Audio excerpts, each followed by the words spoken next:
Nice. There we go. And so I was sitting. She sat me down at Two Top, and I was like, "If a booth comes open, can I have it?" And she said, "Let me take you to this room." And I was like, "Oh, I must have been looking pitiful."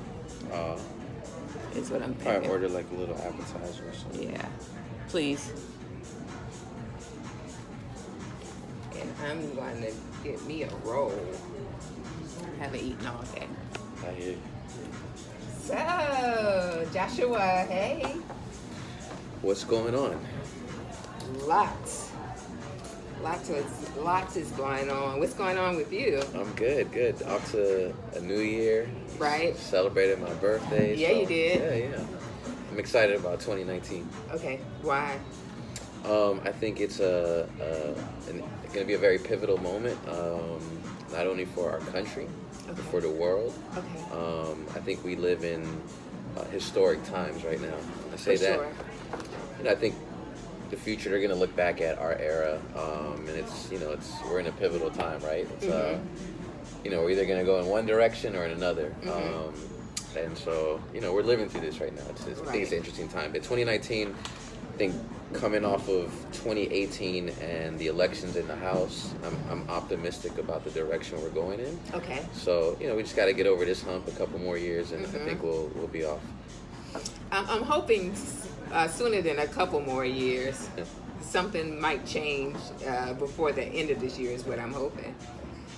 So, 2019, what are some of the things you have goals for yourself? We can call it goals, but what do you want to happen for yourself in 2019? 2019, just continue. I've been running my business now for about 4 years. I do government consulting, political consulting work, business consulting. Okay. And I'm just excited. We're off to a good year. And so, just continued success in that arena. I love to travel, so I want to continue seeing as many countries around the world as possible. And stay politically active. Obviously on the local level in DC, but we have a big presidential election coming up next year, and we have some really, really great candidates putting their name in the ring. So I want to be supportive of all the good folks running, and hopefully, we get a really good slate in 2020. I saw that Julian Castro. Is that who you with? Yeah, so I like Julian Castro. Okay. I like Kamala Harris. Okay. Were you surprised by that, or you figured that it was coming with Kamala? Yeah, I mean, I've been following her closely, and so my thing, my opinion. Look, if you have the possibility or the ability to run for president, why not? And I think she's an amazing senator. She certainly has a big national platform. She has a big constituency that supports her, and I think she brings a really powerful voice to the table. So I'm excited about her candidacy as well. I am too. Very. Just to I'm excited about the fact that, I am excited just to have anybody throw it out there and say that they are interested in being our next president. A lot of people have been talking about with Kamala being surprised that she decided to run, but it was kind of out there, but also not as supportive as I thought because of her her prosecutor background. What are your thoughts on that? It seems to be this weird double standard litmus test that goes on with certain candidates where I feel like there's a little bit more scrutiny than what we would hear with other candidates.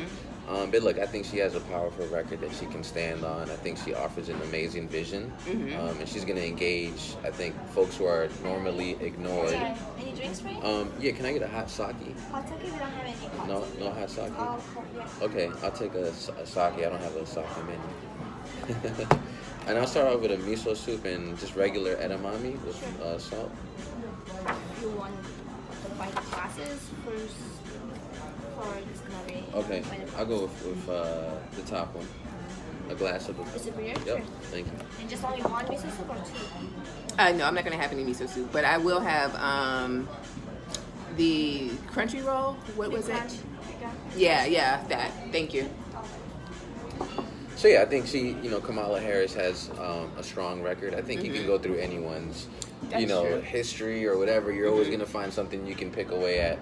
But I like her vision, what she stands for now, and what she represents. Right, the history that she could make in the country if she were elected president. Same with Julian. Right. So you know, we'll I think unlike the last Democratic, you know, my opinion, you Okay. know, where many believe that the party had pre-selected a candidate. Okay. This go around, it's up for grabs, right? So, you know, there'll probably be a number of people who jump in a race, and may the best, you know, person win. That is very diplomatic.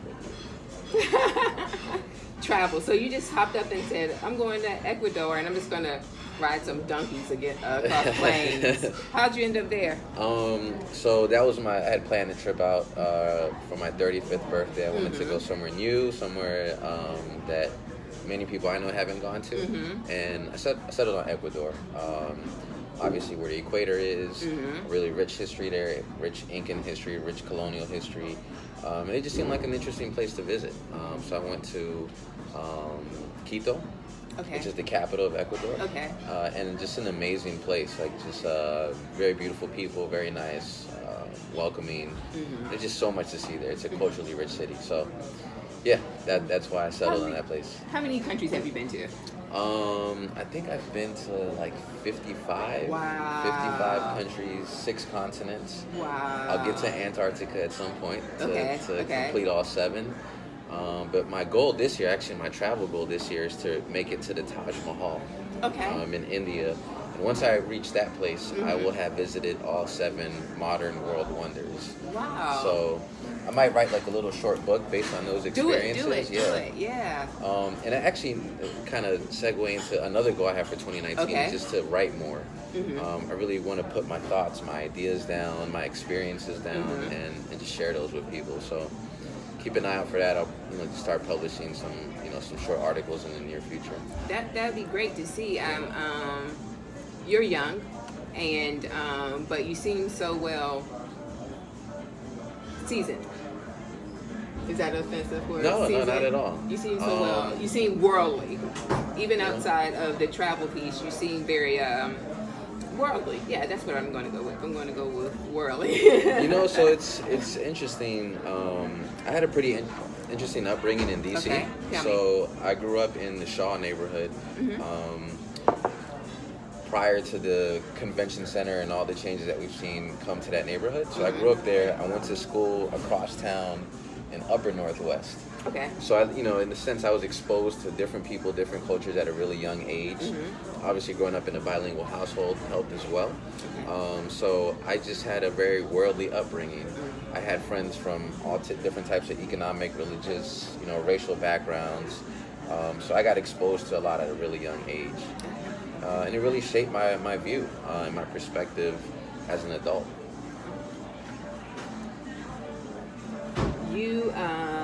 I see. I'm going to be pulling from things that I have visibility to on your profile, on your IG profile, and I get to see your pictures of your mom a lot. Yeah. Tell me about your relationship with your mother. Oh, very close with my mom. She's my rock. An amazing, strong woman. She immigrated here searching for economic opportunity. Ended up in DC in the 70s. Okay. Fell in love with the city. And so, she raised me on her own. Just an incredible story.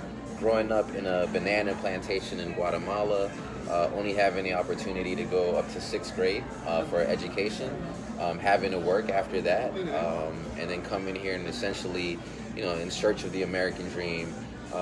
And one could argue that she was able to achieve that dream. But she instilled a lot of strong values in me, particularly around education, standing up for your beliefs and fighting for what you believe in, and just making sure that you're always putting your best foot forward. And so very, very, very close with my mom. I can tell. You, so you're born and raised DC. Born and raised in DC, yep. You seem very, the word I used when I texted you earlier was committed to DC. What do you want to see happen for DC, to DC? I love DC. Even when I go to all these awesome places around the world, I always love coming home. And it's like, I'm flying into Reagan or whatever. It's like, this is home for me. You know, DC is an interesting place. We're the capital of the strongest nation in the world, the United States. We are, you know, we have an amazing local culture. You also have a really strong international culture, right? Every country has an embassy or a consulate here. Then you have all the different universities, UDC, where I went to study, Howard, Georgetown, GW. So it creates a very interesting dynamic. Then you have local politics, you have the national politics, the president, the Congress, etc. So it makes it a very unique city that I think most places they don't have what we have, right? Then you have a strong culture that makes DC unique, that the Washingtonian, right? Right. Us Washingtonians, which is a culture that's been shaped over decades. So it's a beautiful city. I love it. I could never really imagine myself living anywhere else permanently. Really? DC's home. DC's home. I just love the place so much. It shaped me. It created me, and you know, one day if I have a family, you know, hopefully they'll be Washingtonians as well. You, what would you like to see happen with DC? Where you see opportunity? You know what I'd love to see. A couple different things. Okay. One, there's, you know, we need a voice in Congress